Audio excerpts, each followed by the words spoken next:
As you guys likely already know, Tesla smashed expectations. Across the board, this was a standout quarter. Margins better than expectations. Revenue $500 million higher than expectations. EPS, well, that was better than expectations. There's very few things that you can even point to that are remotely negative. And we see the performance of Tesla stock today. Now, I want to give you the latest analyst commentary on this quarter for Tesla stock. Let's go ahead and get straight into it. But before we do, hit the like button and subscribe to the channel if you want to stay up to date with everything going on in the markets as well as Tesla stock every single day. This is your place to be, and let's get straight into it. This first video is absolutely epic. This is a bull and a bear going head to head, and I think the bear capitulates and is throwing in the towel here. Let me know what you guys think down below in the comment section. The bull definitely won this one. Now is Ron Yovsakova of Guggenheim, who has a sell rating. Ron, I want to get your thoughts on the results we got, particularly this gross auto margin ex tax incentives that was 18.2% and better than the street had expected. We knew price cuts were going to pressure margins. What do you think about this? And is this a trough? Absolutely, yeah. That's probably the number one question we've had with respect to the stock coming into the print. We were at 17.9, so a little better than feared is, I think, a fair characterization for the gross margins ex credits line. That's just a way of saying, yep, we were wrong and we're always wrong, so it's better than feared. But still, ultimately, more than 1,300 basis points below where Tesla was in the first quarter of last year with respect to gross margins. So they're definitely feeling the impact of price cuts. But better than feared is fair. I would also highlight EPS better. There was some below the line benefits there, and free cash flow was about $1 billion light of consensus estimates. And EPS, I should point out, we got that correct. Our estimate was in between 90 cents and 95 cents of EPS. Analysts were expecting anywhere from 79 cents to 82 cents per share. Just shows you how good these analysts truly are at their jobs. Okay. We're also going to bring in Tom Narayan of RBC, who currently has an outperform rating. For the viewers watching at home, this is a bull-bear debate right here. It is now. It is now. You know, Ron said better than feared. He meant better than hoped from the bear side. All right, Tom, I want to get your reaction to the results we've gotten from Tesla here, especially since gross margins at 18.2%. I mean, if you're talking about the traditional automakers, nobody comes close to that. Yeah, definitely. I mean, last quarter they did 19%, and everyone was worried about price cutting. They definitely did a lot of price cutting. Revenue per unit was only down about 2% from 1Q to 2Q. So I actually think this is, a pretty good post, 18.2. And then look at the EBIT margin. It's at 10%. Name another auto maker that's doing 10% EBIT margins. Oh, and they sell all EVs, which other automakers are woefully dilutive on that. So I look at this. We saw what happened with the stock last quarter when it sold off. On that print, now it's in line with expectations. I would expect people to look favorably on it. Ron, it's a rough print for you in a way, based on your price target of just over $100, 112. But rough print to say the least. Not what the bears or the shorts were hoping for here. I mean, does this really justify a nearly $1 trillion market cap? For Tesla, especially given we've had meme stocks also rallying? Could one argue that this is a sign of market froth?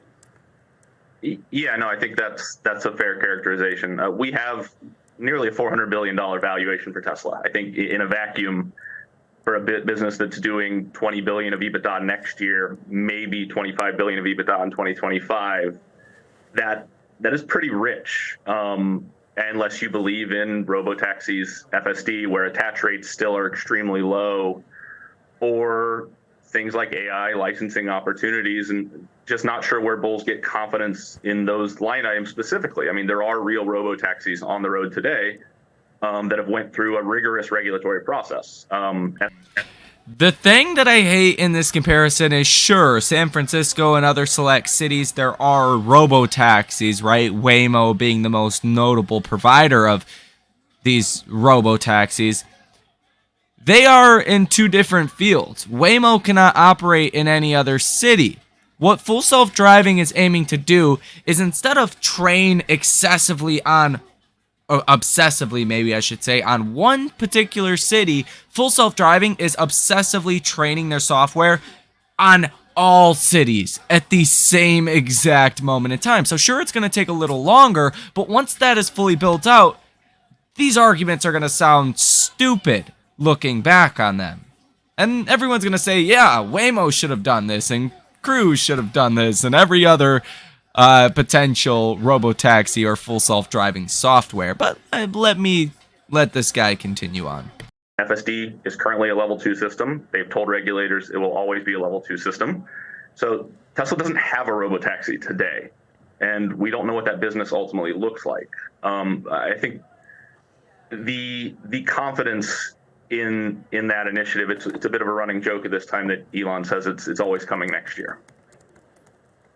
All right, Tom, you're going to let him say that about FSD? I mean, I personally don't get how full self-driving ends up being good for selling cars. It seems like it'd drive utilization up and they'd sell fewer. But all that given, Elon Musk, people have a lot of faith in him for understandable reasons. So does that keep this stock buoyed? I think so. And I think you have to distinguish between FSD and robo-taxis. Are two completely different things, right? So FSD is going to be for private cars, level 2 plus, where they really are the leaders on the road. And I think the attach rate is low because they're charging $200 a month for this. What happens if they chop that to $50 a month, which, by the way, I think is what they're going to do? You still get $50 per month per car and a huge software margin on top of that. And the attach rate will go from 5% to like 80%, especially when the government mandates it. So the math on FSD is tremendous. And I haven't even talked about robotaxi yet. When you run the math on robotaxi, you have margins going to 50, 60%, utilization going through the roof. Now, I know a lot of this is far away. I totally get it. But the thing to think about with Tesla is how many companies out there have this sort of market capitalization, money they can throw behind it over the long haul to survive and be the king of the hill on robotaxis. Just them and maybe Google. There's a couple other robotaxi companies out there right now, but really these guys are the ones that are betting everything on it. And if they do win it, the math is there. You can justify huge market caps and price targets for the stock. Now we hear from Dan Ives. Well, it's only up 138% for the year. Let's bring in Wedbush's Dan Ives to break down what to expect. Gosh, I hate that argument too. Tesla's only up 130% for the year. Tesla should have never been at $100 per share. These analysts will never get that through their heads. So in the grand scope of things, sure, if you see a little pullback here, or maybe even the stock does go higher, I don't really think it matters in the next couple of days, the next couple of weeks, and the next couple of months heading out, to the end of this year and ultimately the start of 2024. The positioning is so light from hedge funds, institutions, money managers, and even some retail investors now in Tesla that you probably get a lot of buying pressure from now until then. Even in the near term, this quarter was so good. I mean, if you really think Tesla should have been at $100 per share, you're smoking something. Tesla should have bottomed at $200 per share. The fears just never materialized. So is it really up 138%? Sure. Should it be labeled as that maybe? Should that be the sticking point that the bears try to throw at Tesla? And I know that he's not exactly a bear who just said that. I actually respect the guy quite a bit and like his commentary. But it's just not a fair comparison. So when you guys are making your analysis, please don't consider that in your analysis. That is just a false argument. Okay, now rant over. Let's let Dan Ives speak. Welcome back. Yeah, good to be here. Options are pricing in a bigger move up or down than we normally see. Why do you think that is? I think it's really about margins. They're going to be able to show that margins are troughing and could start to rebound into later this year. If that happens, combined with what we're seeing on deliveries, especially in China, I think that's the 1-2 punch that ultimately gets us on its path to $1.5 trillion. Gross margins could be the lowest in perhaps 6 years. Yep. What makes you believe that they're troughing at a time where Musk... See, even pre-earnings, people were saying these would be the lowest gross margins in 6 years. Well, truth be told, they were the lowest margins in less than 1.5 years. The last 5 quarters. Back in 2021, you had gross auto margins at 18.2%. I believe they were 18% or 17.9%. Even the bulls got it wrong with Tesla. This is a bullish earnings report, and this will give the stock a bullish reaction. Just give it a little bit of time. And now we have Gene Munster. All right, for more on Tesla's results, let's bring in our panel tonight. Tasha Keeney is Director of Investment Analysis and Institutional Strategies at ARK Invest. And Gene Munster is back. He is, of course, the Managing Partner at Deepwater Asset Management. Tasha, I'll start off with you. Do you think that we've seen the lows for gross margin ex credits from Tesla? Yeah, I think as Tesla said, I would expect credits to be, they already are a smaller picture than what they once were, and that's going to dwindle over time. We've modeled Tesla's future gross margins based on Wright's law. We know that they are decreasing cost per vehicle, which is very important. Of course, I actually think the Cybertruck is going to help with that. And we know that, the first vehicle was produced. So, or is coming out. So I think longer term, we actually think gross margins could be about 50% if you look at the 5-year forecast. So that's not just driven by electric vehicles, by the way. It's driven by AI, which you all touched on. So, we think Tesla's going to be a leader in autonomy. We think they could take a very attractive take rate off of gross revenues, off of an autonomous ride-hail service. And that's really going to be the story today. I think not enough people are talking about Tesla is, it's one of the most important AI stocks to be talking about at this very moment. So the gross margins of 50%. One of the most important AI stocks to be talking about at this very moment. Yeah, the bears and the shorts are not in agreement with that. And I think by the end of this year, I think that's going to be a bigger topic of discussion once we get through the next quarter or two of earnings. I think AI is going to really be kicking full steam ahead, as well as full self-driving advancing nicely. % in 5 years. Is that built on this notion that it is an AI company and that you need to have that robo-taxi part of the business in order to achieve that? If you took that out, is that basically going to not inflate, but make those margins look a lot better because the auto margin is in fact going to continue to be low? No, I think auto margins will also improve as, again, vehicle costs decline. We've modeled, Wright's law says that for every cumulative doubling in production, you get a corresponding reduction in price. If you look back over the past 100 years, this models what the auto industry has done extremely well. We think it'll be the same thing with electric vehicles with Tesla. Yes, I do think that autonomy longer term is going to be driving Tesla's margins. I think it's the most important thing that they are focused on and that they should be focused on. And hey, they're in a great position. If you look at what they reported, miles in full self-driving are over 300 million cumulative to date. Compare that with competitors like Tesla and Waymo that have autonomous projects. That's in the low millions. And Tesla's averaging over 2 million miles per day at this point in full self-driving, even more when you look at the total fleet, what's not in full self-driving. So they have a data advantage that is unparalleled in this industry. And I think it would be extremely hard for anyone to catch up with them at this point. Right. And Gene, I think that you're the same belief in terms of Tesla, the long-term story. But right now, we're very concerned, given where the stock is, about the short-term story. Do you think that we will get indications tonight on this conference call that we are seeing the trough in margins at this point? And if we don't, what happens to the stock? I think the CFO is going to outline the trajectory of margins going higher. I think that it's going to be this year. It might be in 2024, but I think he's going to talk about that kind of vector going higher, and I think that is going to be enough. If I'm wrong, and they say expect margins to be flattish for the next year, the stock is going to go down in the near term. So I think right now we have essentially a third of the results. I mean, this is all good, but as you said, Melissa, at the top of this topic, is that this is all about the conference call and the commentary about margins. Most investors don't have the patience to wait around for 2-3 years. They want to know what's going to happen near term. I would add another important topic that wasn't covered with the panel related to this in terms of what's the stock going to do and what could get it moving. Cybertruck's a big deal. The Ford F-150 is a huge deal. That is, they sell about 600,000 of those a year. Ford is acknowledging that they are worried about this vehicle. Investors, when they get on the road, this is like nectar for growth investors, is to see a new type of technology that is getting out into the world. So I think you're going to see that. And I want to just preface that with a piece. I think the Cybertruck's going to be late. I think that what they said in their shareholder deck, they said expect it in the back half of the year. Previously, they had said the third quarter. Technically, the third quarter is the back half, but based on that tweak to the language, I say it comes out in the end of the year. But another month here, another month there, doesn't matter. They announced it in November of 2019. Investors have been waiting a long time, and I think the stock goes up when the Cybertruck comes out. I agree with you, Gene. I do. And now we hear from Ross Gerber. This is bringing Gerber.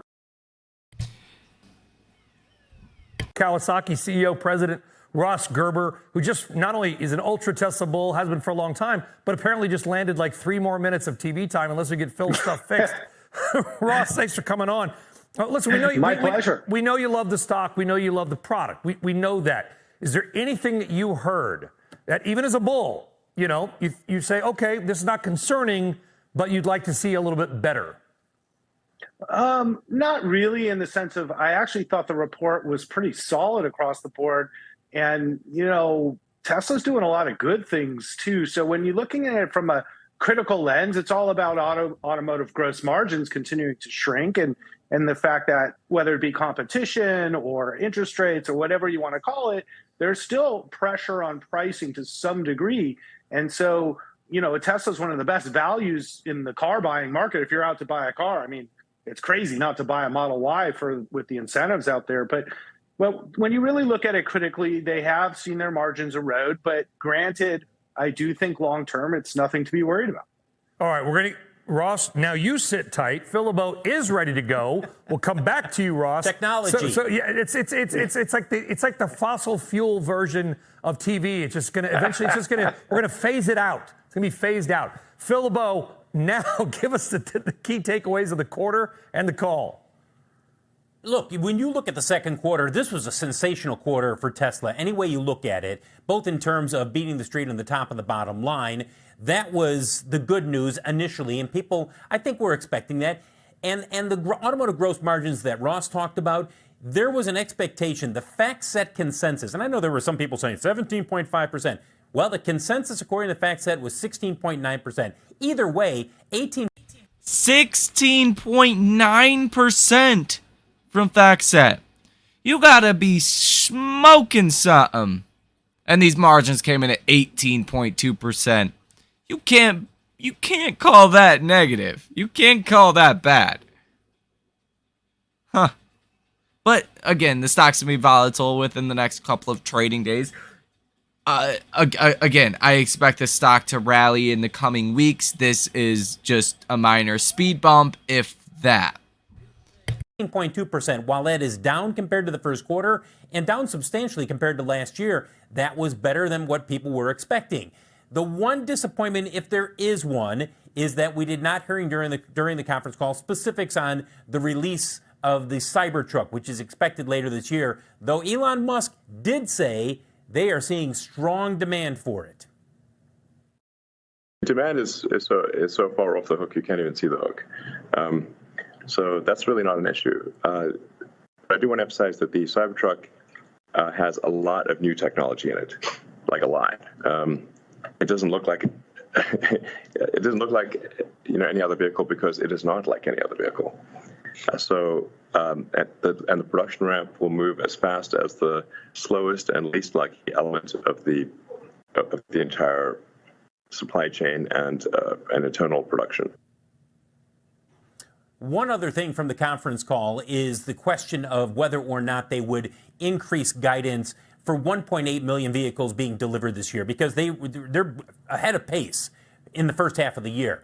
Well, they're not increasing their guidance. In fact, they said, look, we have to bring some tooling, retool some of the facilities, and as a result, we will not be delivering more than what we initially guided. They didn't bring their guidance down. They just kept it at 1.8 million. That's a bit of a disappointment, a slight one near term for some Tesla investors who were hoping that they might say 1.9, maybe even 2 million. But all in all, when you look at this quarter, Brian, this was a very solid quarter from Tesla. Yeah, I love that. Demand is so far off the hook, you can't even see the hook. But, Musk is a realist, and I'm looking at some of the sound bites you guys sent with Megan sent and whatever. Good job, by the way, getting it out quick, which is he is worried about macroeconomic conditions. He notes, listen, when interest rates go up, even if prices come down, affordability can be hit. He's not a super bull here. Oh, he's talked about that for some time. I mean, every time there's been a conference call in the last year, he has taken a shot at the Fed in terms of saying, you keep raising rates, what you're doing is making it much more difficult for people to afford a vehicle, not just a Tesla, any vehicle. And you look at the automotive interest rates right now, Brian, that everybody will tell you the same thing. It's much more expensive. The monthly payment goes up when those interest rates go up. And so he took the opportunity once again to say, you want to see people buy more vehicles, not just Teslas? Bring down those interest rates. So let's dive into this.